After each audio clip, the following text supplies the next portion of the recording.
Hi everyone, today I'm talking about Renature, which is a 2020 release board game designed by Wolfgang, Kramer and Michael Kiesling. This one takes about 45 to 60 minutes to play and accommodates 2 to 4 players.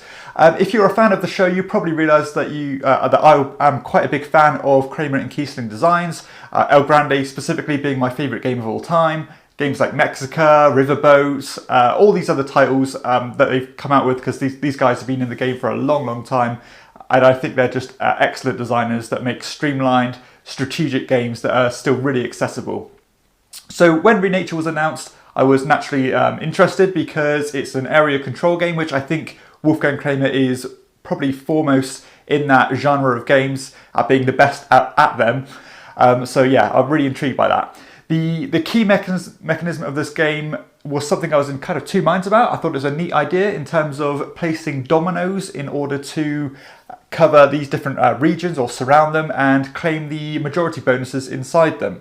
So that itself, I thought it sounded quite simple, but still quite a novel concept.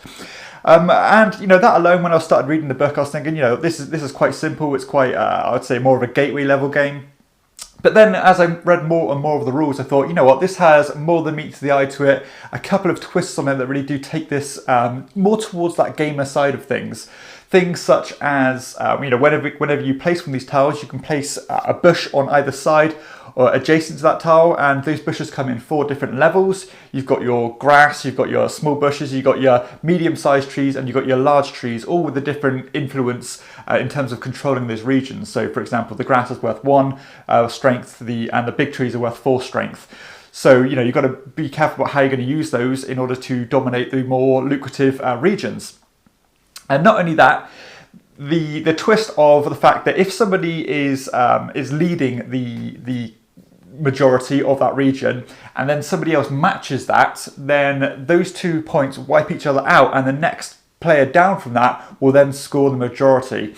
And that goes hand in hand with one of the things that go on in your player board, because not only do you have colours of your own colour, obviously to control those regions, you also have neutral player pieces as well. And those neutral player pieces can be used to quite a strong effect if used kind of cleverly, as you kind of you put them down as you would normally, but obviously they don't count for your own strength, but you can still use them to nullify other players' strength. So, you know, if somebody has put their big tree down in a region and they're going to score a lot of points for doing so, then, and I've already spent my big tree, then I can use my big neutral tree in order to completely wipe out the power of their tree. So there is a bit of nastiness, a bit of guile and a bit of savviness that go on in this game, which you probably wouldn't expect by the look and aesthetic of the game. So yeah, mechanically this game is ultra simple. You're going to have 3 tiles available for you at all time, and as I said, these tiles are in the shape of dominoes with 2 polarizing ends, sometimes the same, but all depicting a different animal on them.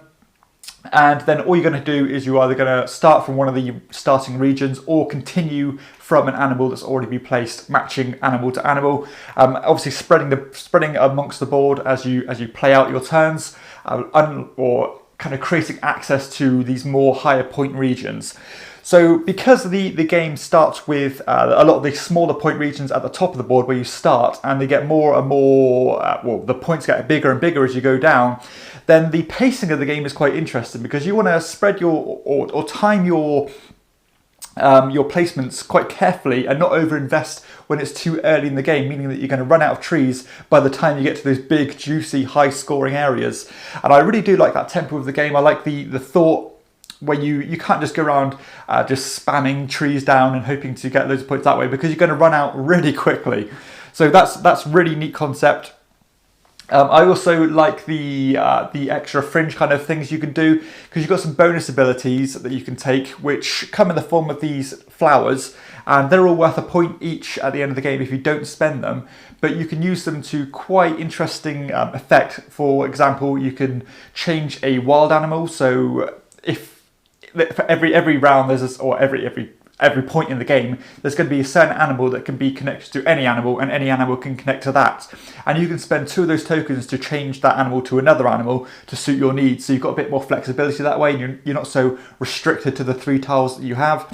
Additionally, you can actually spend these tokens to take trees you've already placed on the board back onto your personal player board. So, for example, if someone has played, or if an area has already been scored, and you've used your big powerful tree to do so, you can spend those tokens to bring that back onto your player board to use it again. And additionally, you can actually spend 3 of them to get a whole extra turn in order to, take a couple of turns back to back, so that somebody can't piggyback off your maneuver and capitalise from where you've left off. And that's another important wrinkle to the game, because when you surround one of these regions, not only is that region instantly scored based on the majority, as I said, the first player is going to get the majority of the points, the second player is going to get half of that, but also the person who closed that region is going to get the points marker inside, which has a secret amount of points on the rear side of it.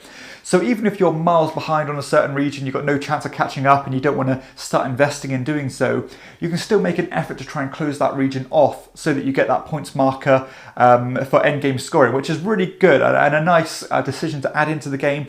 And you don't want to make people or give people so much opportunity to get loads of points from one region without sharing the spoils. So yeah, that's another good decision to make throughout the game. So yeah, mechanically, so simple. Just place a domino, choose to put a bush either side of that domino, which you can use to your you can use quite cleverly if you back people into corners and don't leave them opportunity to put their trees into regions, and obviously take one of those bonus actions if you really want to, and then drawing back up to 3 tiles to go again. So yeah, mechanically you can't really go wrong with this game, and for a game with quite a lot of interaction. Area control games generally have a bit of back and forth and some kind of hidden strategy there. This one, the framework is really simple and easy to get your head around. Balance of the game, yes, you are subject to the tile placements, matching animal to animal, but everyone's singing from the same hymn sheet. That you can't just, or you have to be quite unlucky for somebody to keep being able to capitalise on placing where you've left off, because there are 10 different types of animal and you've only got 6 tiles at each time. Yes, they can choose to change that animal to a wild, but they're going to be giving up points to do so, and they've got limited opportunities to do so. So yeah, there's no real, I think you'd have to be extremely unlucky to keep on not getting the animal you really want. So yeah, that's absolutely fine. There's no issues with the balance for me personally. The time investment wise, I think for an area control game to last 45 to 60 minutes is excellent. I mean, the domino concept is ultra simple, but this does have a similar feel to the weighting of a lot of other Kramer games, such as Mexica and El Grande. But the fact that you are limited or tunnel vision to those three tiles you've got at the moment really does help streamline things and keep it going along.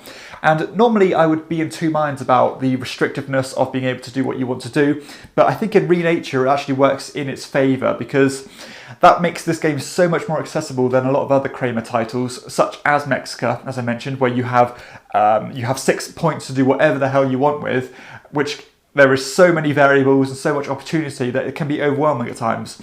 Whereas in Renature, you've got those up to 6 animals you can add on to an existing animal. So it does keep things ticking along, it stops you from being overwhelmed, and it makes the entry level point to this game a lot lower than those other titles. Uptime as well is completely eradicated by the fact that you are again limited by those by the tiles you have. So there's not going to be much scope for analysis paralysis or loads of downtime where people are pondering their moves. You are somewhat restricted, but there are still opportunities to go down different routes. The replayability factor, I think, is decent. I mean, all the different areas, while it's going to be the same every time, they are double-sided, or there are a few different tiles of each type, so that you don't know what the bonus points are going to be each time. Naturally, you're going to be subject to the different dominoes, and the game is going to play out in a different way based on what you can play at each time. So every game is going to play out slightly differently, while still feeling familiar. But I think this game has a feel to it where it almost has a throwback kind of vibe. Like, I think the dominoes go hand in hand with that. But the mechanisms are kind of a tried and tested and trusted kind of familiarity to it that makes this more appealing and gives you that welcoming feeling of going back to it again and again. The player interaction is really good in this one. As I said, there is some scope for nastiness in this, in terms of jumping into regions and trumping your opponent for the majorities. blocking people off and not being able to get into things, closing their regions to get the points. Changing the wild animal is going to naturally mess people up at times. So yeah, there is a lot of player interaction in this one, as you'd expect with area majority games. It's just a part of the actual game in its very core. Aesthetically, I think the game looks wonderful. I love the artwork. It's got this real kind of scientific, cartoony drawing to it, which has a real charm to it. The board is nice and vibrant. Lovely box cover and stuff. The tiles have a real tactile feel to nice chunky wooden pieces with illustrations on the tiles. So I love the aesthetic of the game. It looks great. All the components are really high quality for an affordable game, and I think that's great.